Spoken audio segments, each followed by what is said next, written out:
তাহলে ওই শীতের ভিতরে ভেজাল আছে, আমার তেলের ভিতরে ভেজাল নাই। ভেজাল সব শীতের ভিতরে। তো এখানে যে শিল্পী ভাইরা আছেন এরা খুব, তুমি বলছো ভাই বলেন না ওই তেলের দোকানদার আমার ভেজাল তেল দিচ্ছে, ভেজাল তেল, এটার একটা ফয়সালা করে আমি বাড়িতে ফেরবো। যাইয়া দোকানদার উঠাইছে, এই মেয়া আমি আপনার কি টাকা কম দিছি? বলে না। তা আপনার সাথে আমার কি কোনো শত্রুতা আছে? বলে না। তাহলে আপনি আমার ভেজাল তেল দিলেন কেন? দোকানদার সাহেব বলতেছে, ভাই কিসের ভেজাল তেল দিলাম আপনাকে? ওই নারকেল আমার নিজের হাতে আমি ভাঙছি, আমি নিজে বসে বসে ফাইল করছি এবং আমি নিজে বসে বসে ওই তেলটা বানিয়েছি, তোর ভিতরে ভেজাল হলো কিসে?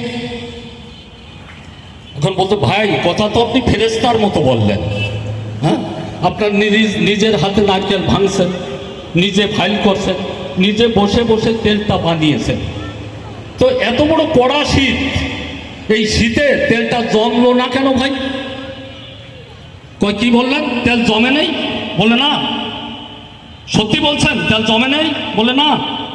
তাহলে ওই শীতের ভিতরে ভেজাল আছে, আমার তেলের ভিতরে ভেজাল নাই। ভেজাল সব শীতের ভিতরে। তো এখানে যে শিল্পী ভাইরা আছেন এরা খুব ভালো শিল্পী। এদের গলার সুর আছে, আমার ভিতর তেমন কিছু নেই, আমার গলার ভিতরে একটু ভেজাল আছে। তাই আপনারা ক্ষমা সুন্দর দৃষ্টিতে দেখবেন। কেমন? ওরে ভাবা সে যার গায়ে দেখলে তার চিনা যায়, ওরে ভাবা সে যার গায়ে দেখলে তার চিনা যায়, ওরে সর্বঙ্গ তাহার পুরা হারে, ওই ভাবের ওই ঘরে আলেক শহরে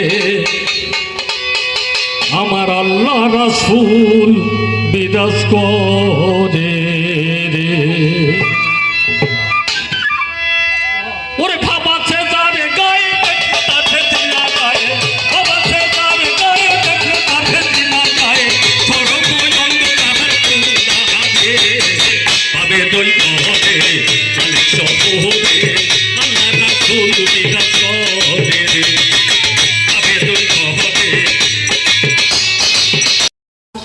একলা ঘরে আর কেউ নেই রে খোকন, কেউ নেই। তুই একবার আসবি খোকন, একবার আসবি খোকন, একবার। ধন্যবাদ সবাইকে।